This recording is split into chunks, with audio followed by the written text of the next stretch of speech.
The English Mic, learn English. The English Mic is your go-to podcast for fun, practical English learning. From real conversations to tips on fluency, pronunciation, and everyday phrases, we help you speak with confidence. Join us each week to level up your English in a relaxed, friendly way. Let your voice shine only on the English Mic. Okay, let's unpack those habits. Those things we all do, right? Sometimes without even, thinking about it. Absolutely. They can push us forward or really hold us back. Exactly. Maybe you're trying to build some new ones, maybe ditch some old ones, or you're just curious. Like, why do we do this stuff? Well, you're in the right place then. We're going to do a real deep dive today into the science behind it all, how habits form, how we can maybe reshape them. Should give us some pretty useful insights. And it's fascinating stuff, really. When we talk habits, we're talking about how our brains learn, how they adapt. Right. I mean, think about your day, that first coffee, how you, unwind at night. So much becomes automatic. You don't even register it half the time. Precisely. And some estimates say, up to 70% of our waking hours could be driven by these habits? 70%. Wow. Okay, that's huge. So this isn't just personality quirks then. There's actual biology at play. Oh, absolutely. Habits are learned. They're not reflexes like, blinking or pulling your hand from heat. Those are hardwired. Okay. Habits form through neuroplasticity. That's the brain changing based on experience. Neuroplasticity. Right. Heard that term. Think of it like this. Every time you practice a new behavior, you're sort of carving a path in your brain. Like a trail in the woods. Exactly. And the more you use that path, the clearer it gets, the easier it is to follow. That's neuroplasticity. The connections between your neurons, they get stronger with repetition. Making it more likely you'll do it again. Bingo. So forming a habit is literally building a new road in your brain. Got it. Now, I feel like there are different kinds of habits people talk about. Is that right? Yeah, that's a helpful distinction. One way to look at it is immediate goal habits versus identity-based habits. Okay, difference being? Well, immediate goal ones are about hitting a specific target each time. Like, I'm going to meditate for 10 minutes this morning. You do it, you achieve the goal for the day. Makes sense. Check the box. Right. But identity-based habits, they're tied to the kind of person you see yourself as or want to become. Ah, okay. So maybe you don't just meditate, you see yourself as a mindful person, or you read because you want to be a lifelong learner. So the habit reinforces the identity. Exactly. And that deeper connection that this is who I am feeling can be a really powerful driver for sticking with something long term. That totally clicks. It feels different, doesn't it? Doing a task versus feeling like it's part of you. Okay, another thing. The 21-day rule. Everyone says it takes 21 days to form a habit. True? The magic number. Well, it's a popular idea, but the science paints a different picture. Oh, not true then. Not really, no. Okay. Research shows it varies massively, person to person, habit to habit. There was one study, people trying to build a really simple habit. Just take a walk after dinner. Okay, seems straightforward. Right. But it took anywhere from like 18 days for some people to over 250 days for others. 250. 8 months. Yeah, for the same habit to become automatic. So that 21-day thing, it's a bit of an oversimplification. Depends on the person, the habit, lots of factors. Wow. Okay. Note to self, be patient. So if I'm struggling with a new routine, it doesn't mean I'm failing. It just might take my brain longer to pave that road. Exactly. Give yourself some grace. Now, you mentioned something earlier, limbic friction. Sounds uncomfortable. What is that? Well, it can be. It's not a formal scientific term, more like a useful concept. Think of it as the internal resistance you feel. Resistance. Yeah, when you're trying to start something new or maybe stop something old. It's that mental effort needed to push past feeling anxious or tired or just unmotivated. I should, but I really don't feel like it, boy. It's the one. That's limbic friction. The energy you needed to get going. Gotcha. Yeah, definitely feel that sometimes. Trying to start writing in the morning, just opening the document can feel like. Yeah, we've all been there. Okay, so related to that, are there habits that kind of grease the wheels for other habits? You mentioned linchpin habits? Yes, exactly. Linchpin habits. These are habits that you actually enjoy doing, and they seem to naturally pull other positive changes along with them. Enjoyment is key then. Crucial. It has to be something you genuinely like. Say you find exercise fun, you start doing it regularly, then you notice, hey, I'm sleeping better. Right. And maybe I'm making healthier food choices because I feel good, my energy's up.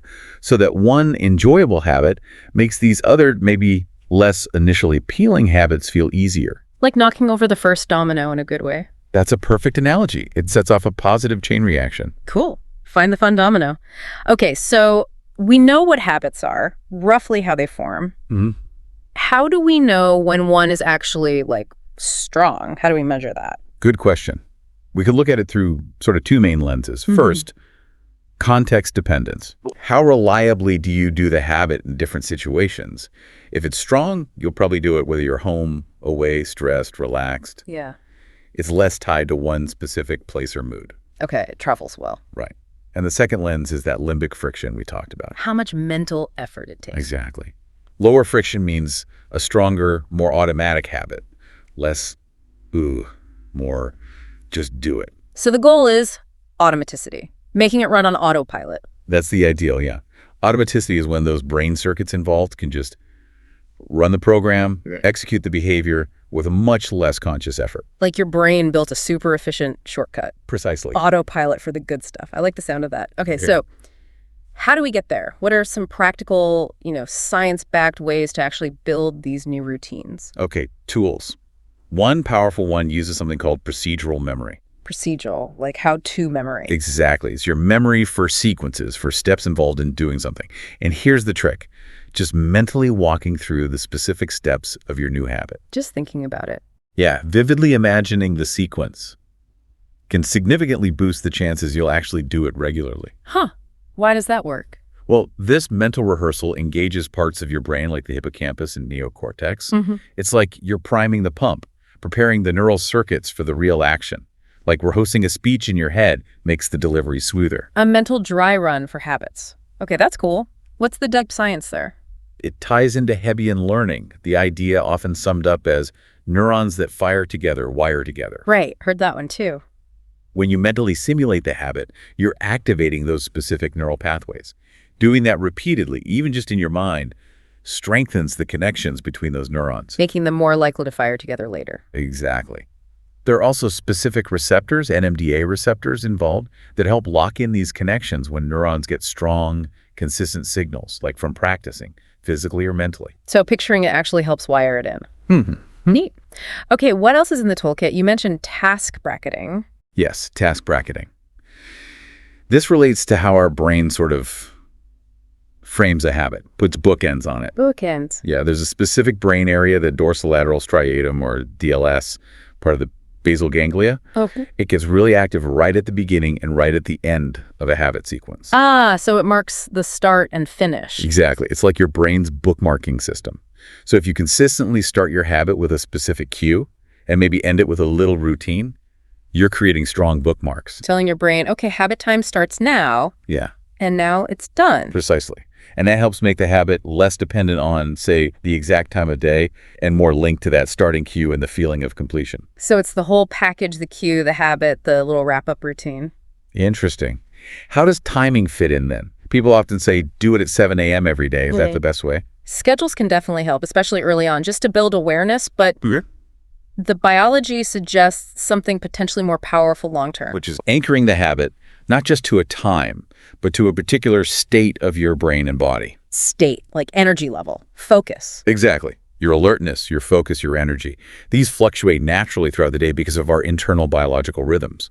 Tapping into those rhythms can be really effective for task bracketing. That makes total sense. You feel different at 8 a.m. versus 3 p.m. So how do we work with these rhythms? You talked about a 3-phase approach. Right. Thinking about your day in roughly 3 phases based on when you wake up can be a really useful strategy. Phase 1, the first, say, 0 to 8 hours after waking. Morning and early afternoon, roughly. Typically, yeah. During this time, your brain usually has more norepinephrine, epinephrine, dopamine. Cortisol is higher, body temp is up. It's often a high-energy, high-focus state. Okay, peak performance window. For many people, yeah. Okay. So this phase is often ideal for tackling habits that need serious focus, willpower, the ones with high limbic friction. Like that writing habit or intense exercise or deep work. Exactly. Doing those demanding things in this window helps your brain really effectively bracket them as important focus tasks. Leverage the natural energy boost.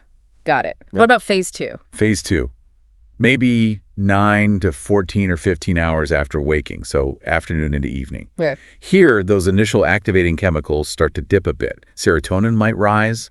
You often shift into a more relaxed, maybe slightly less intensely focused state. Still capable, but maybe mellower. Yeah, that's a Okay. good way to put it. This phase can be great for habits that need less brute force willpower. Yeah. Things like creative work, journaling, maybe learning an instrument or language, Skills practice. things that benefit from a calmer focus. Right. Lower limbic friction activities often fit well here. Okay. And phase 3, the final stretch. Phase 3 is roughly 16 to 24 hours after waking, so late evening leading into sleep. The main game here is supporting sleep and consolidation. Consolidation. Yeah, letting your brain lock in the learning and changes from the day, including those new habit pathways you've been working on. Sleep is when the brain saves the file. Pretty much. So this means things like winding down, minimizing bright lights, especially overhead lights, Okay. keeping the room cool, managing your eating schedule so you're not going to bed stuffed, avoiding caffeine, obviously. All the good sleep hygiene stuff. Exactly. Because deep sleep is when a lot of that neuroplasticity, that pathway paving, really gets solidified. If you skimp on sleep, you're undermining your habit building efforts from the day. Makes sense. Sleep's not optional for this stuff. Okay, so once a habit feels pretty solid, should I keep doing it in the same phase or? That's a great point. Once it feels more automatic, more reflexive, it can actually be helpful to deliberately try doing it at different times in different phases. Oh, really? Why? It tests how context independent it's really become. Can you do it even when your energy state isn't optimal for it? If you can, that's a sign it's truly becoming ingrained, a robust part of who you are. So testing its flexibility makes it stronger. Cool. Okay, let's switch gears slightly. Rewards. You mentioned reward prediction error. Sounds complex, but how can we use it for habits? It sounds fancy, but the core idea is pretty straightforward. It's about dopamine, that motivation molecule. Okay. Dopamine release is actually highest when a reward is unexpected. Surprise. That feels good. Okay. But here's the kicker. Just anticipating a reward also releases dopamine even before you get it. The excitement beforehand. Exactly. So we can leverage this. When you're building a new habit, consciously try to positively anticipate the start of it and the end of it. Even acknowledge the effort involved in a positive light. So look forward to starting and look forward to finishing. Yes, and then really crucially, subjectively reward yourself for the whole process. Not just doing the habit, but the lead up, the execution, the wrap up, that task bracketing sequence. What kind of reward? Doesn't have to be huge, right? Not at all. It could be just taking a moment to feel satisfied, acknowledging I did it, or maybe allowing yourself 5 minutes of something you enjoy right after. The key is linking that positive dopamine feeling to the entire habit loop. So you start associating the whole sequence with feeling good. Precisely. And remember, dopamine isn't just about pleasure, it's about motivation. It gives you the drive to engage in that sequence again. Makes the limbic friction feel less frictiony. You got it. You're making the effort itself feel more rewarding. Nice. Okay, you also laid out a specific 21-day system. Can you walk us through that? Sure. It's a practical structure, not based on that 21-day myth, but using a similar time frame. The idea is choose about 6 new habits you want to build. 6. Okay. Then, for 21 days, your goal is just to try and complete, say, 4 or 5 of those 6 each day. Not all 6. No, importantly, not necessarily all 6. The key is consistency with most of them. And, critically, give yourself permission to miss a day or only hit 3. It's okay. No need to make up for it the next day. No compensation. Okay, that takes pressure off. Big time. And think of it in 2-day chunks. Focus on hitting your target for 2 days in a row. Then mentally reset and focus on the next 2 days. Breaking it down. Exactly. Then after the 21 days are up, you stop actively pushing so hard. You just observe. Which of those habits have started to stick? Which ones feel more automatic, more naturally part of your routine? It's like a test period. Right. Then you can maybe do another 21-day cycle, focusing on cementing the ones that stuck, or perhaps carefully introducing 1 or 2 new ones after the first set.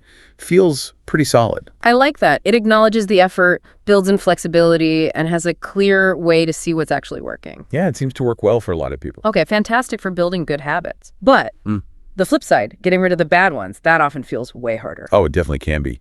Part of the challenge is that many unwanted habits are super quick, reflexive. You've done it before you even realize it. Yeah, the automaticity is working against you. Exactly.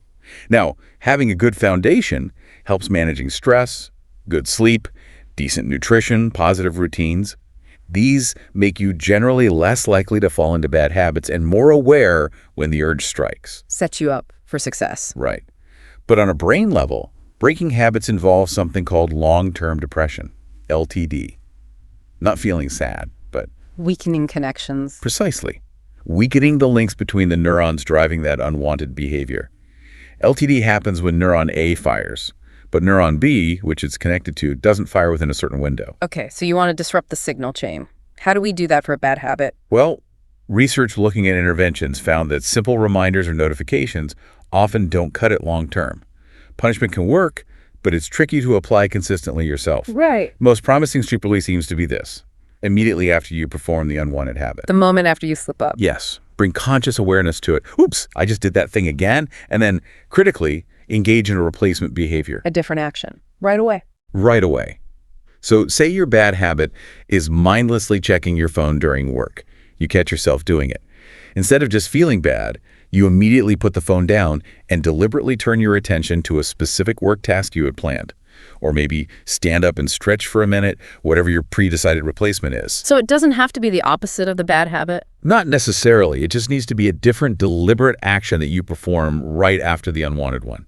That immediate shift, that conscious redirection, seems to help trigger LTD for the bad habits pathway, while simultaneously strengthening the pathway for the replacement behavior. Interrupt the old pattern, activate a new one. Immediately. That's really key. It seems to be the most effective way to leverage the brain's own mechanisms for weakening those unwanted connections. Fascinating. Okay, this has been incredibly insightful. As we wrap up this deep dive, what are the absolute must-remember points for listeners wanting to change their habits? I'd say, first, remember habits are learned. Your brain built them, so it can change them. Second, understand they vary in strength and how long they take to form. Be patient. Right. Third, use the science. Think about mental rehearsal, task bracketing aligned with your energy phases, leveraging that dopamine reward anticipation. The practical tools. Exactly. And maybe try that flexible 21-day system. Yeah. For breaking bad habits, remember that immediate replacement behavior. That seems crucial. Conscious action right after the slip-up. Yes. Awareness plus immediate redirection. Brilliant. This gives us so much to work with. It really feels empowering knowing there's a logic behind it all and strategies we can actually use. Absolutely. And, these are science-backed ideas, but everyone's different. The best approach is always going to be personalized. So I really encourage people listening to experiment. Try these things out, see what clicks for you. Great advice. And maybe a final thought to leave everyone with. If, say, up to 70% of our day is habit, think about that. What small science-informed changes could you start making that might create the biggest ripples over time? Good question. And maybe ask, what identity are my current habits actually building? Is that the identity I really want? Lots to chew on there. Definitely some powerful questions. Thank you so much for digging into all this with us. Really fascinating stuff.